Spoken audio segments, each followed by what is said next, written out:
sels minéraux et vitamines. Dans cette leçon, on va étudier la définition des sels minéraux et des vitamines, les classes des minéraux avec leurs fonctions, les classes des vitamines, leurs fonctions et les problèmes résultant de la carence de quelques vitamines. On va commencer par les sels minéraux.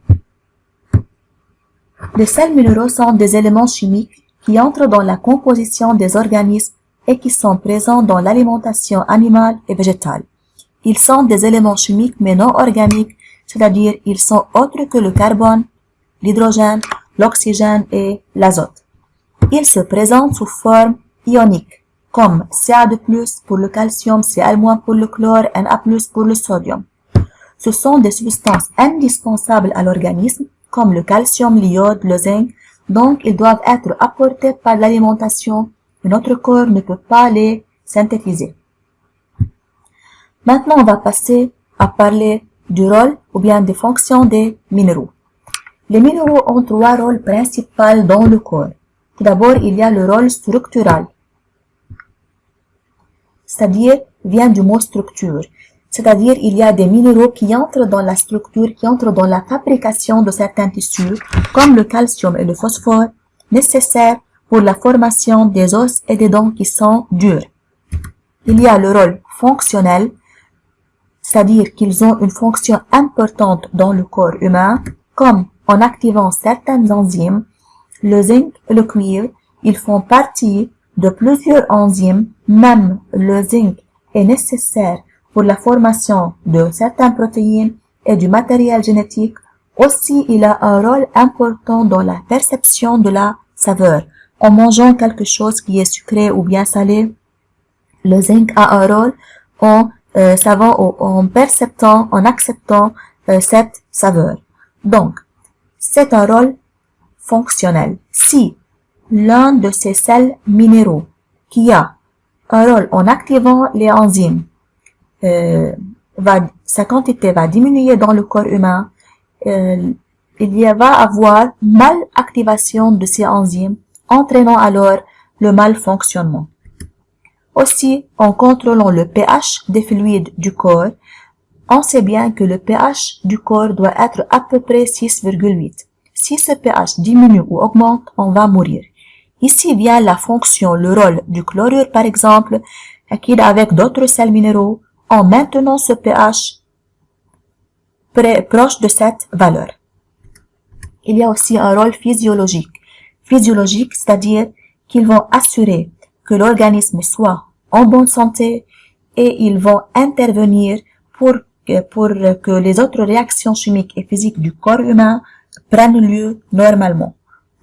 Comme HCl dans l'estomac qui va assurer un milieu acide pour le bon fonctionnement de certaines enzymes. Il y a l'iode des hormones de la glande thyroïde qui est nécessaire pour le développement, pour la croissance. Même la femme enceinte a besoin de l'iode. La carence de l'iode chez la femme enceinte va causer qu'elle va avoir un bébé avec un retard mental, peut-être. Aussi, il y a le fer qui est une partie de l'hémoglobine qui se trouve dans les cellules rouges qui transportent l'oxygène pour le corps humain. Si le fer diminue dans le corps humain, il y a alors une anémie. L'hémoglobine le nombre d'hémoglobine et le nombre des cellules rouges va diminuer dans le corps humain. Pour cela, on dit qu'il a un rôle physiologique. La présence de fer va assurer la fonction normale de l'hémoglobine, des cellules rouges et d'autres phénomènes. Classe des minéraux. Les minéraux sont classifiés en deux groupes selon la quantité qu'on a besoin.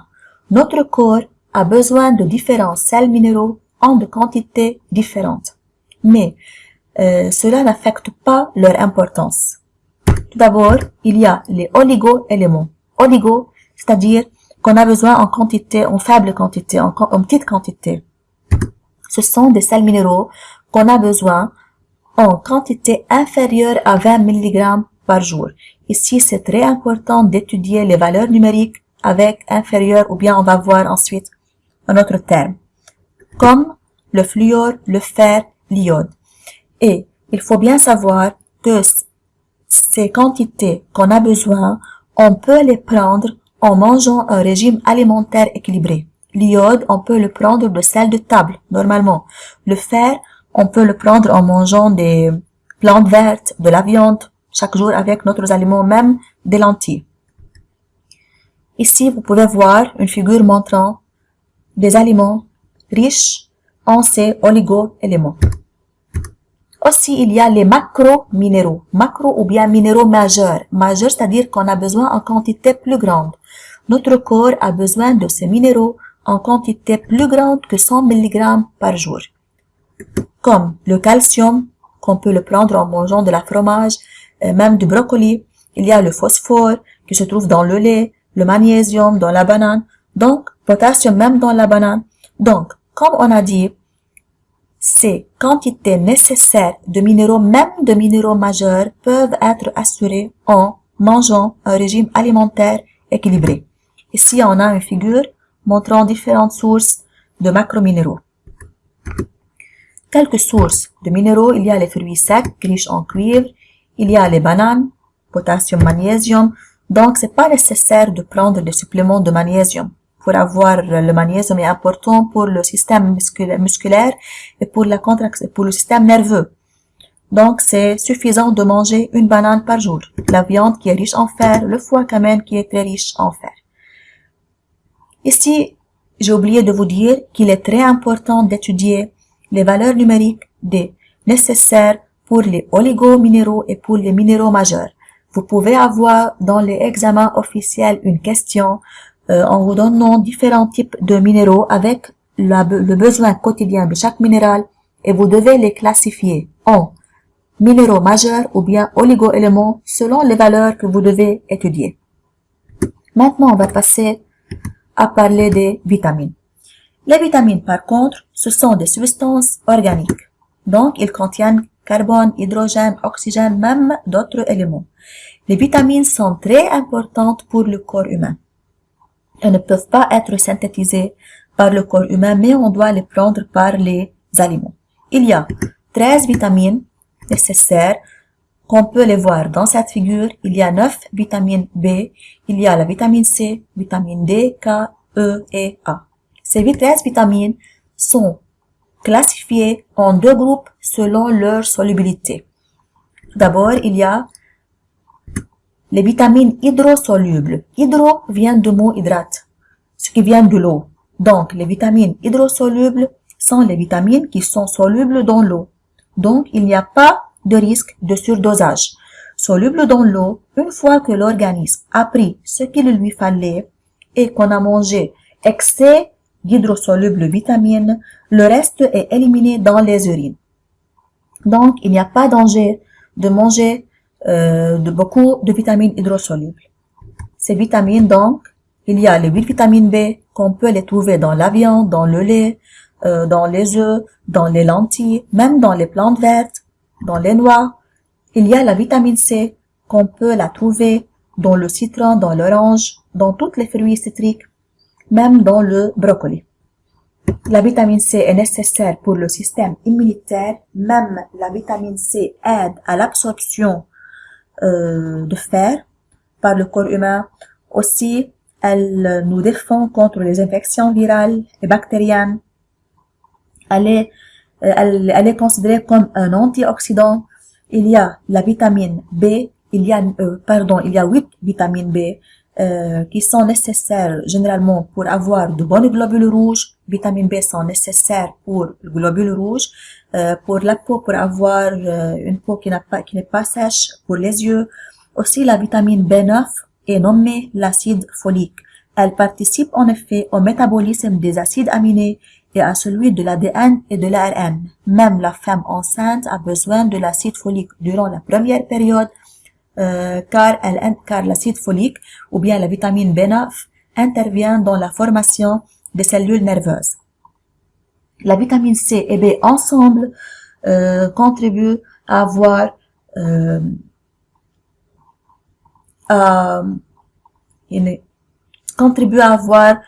bonne santé sanguine.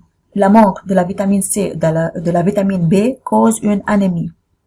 Maintenant, on va passer à voir les vitamines liposolubles. Comme le nom indique, liposolubles. Lipo vient du mot lipide. Donc, ces vitamines, elles sont solubles, pardon, excusez-moi pour la faute de dictée, elles sont solubles dans les matières grasses. C'est-à-dire, elles sont absorbées avec les graisses et comme celles-ci, elles sont stockables dans l'organisme. Donc, on ne peut pas se débarrasser des vitamines liposolubles. Il est donc difficile de se débarrasser de ces vitamines, à l'inverse des vitamines hydrosolubles. Donc, c'est danger d'avoir un surdosage des vitamines qui sont liposolubles. Il y a la vitamine A, qu'on peut trouver dans les poissons, dans la viande, dans les carottes. Généralement, toutes les fruits qui ont une couleur orange contiennent la vitamine A. Il y a la vitamine D, qu'on peut trouver dans le salmon, qu'on peut trouver dans les œufs, qu'on peut trouver dans le lait. Vous pouvez voir, la plupart des aliments sont des aliments complexes, c'est-à-dire qu'elles contiennent plus d'un type de nutriments. Il y a la vitamine E et K. Aussi, ce sont des vitamines liposolubles qu'on peut trouver dans l'œuf, dans la banane. La vitamine K, on peut la trouver dans les plantes vertes. Leur importance, la vitamine A est nécessaire pour avoir une bonne vision.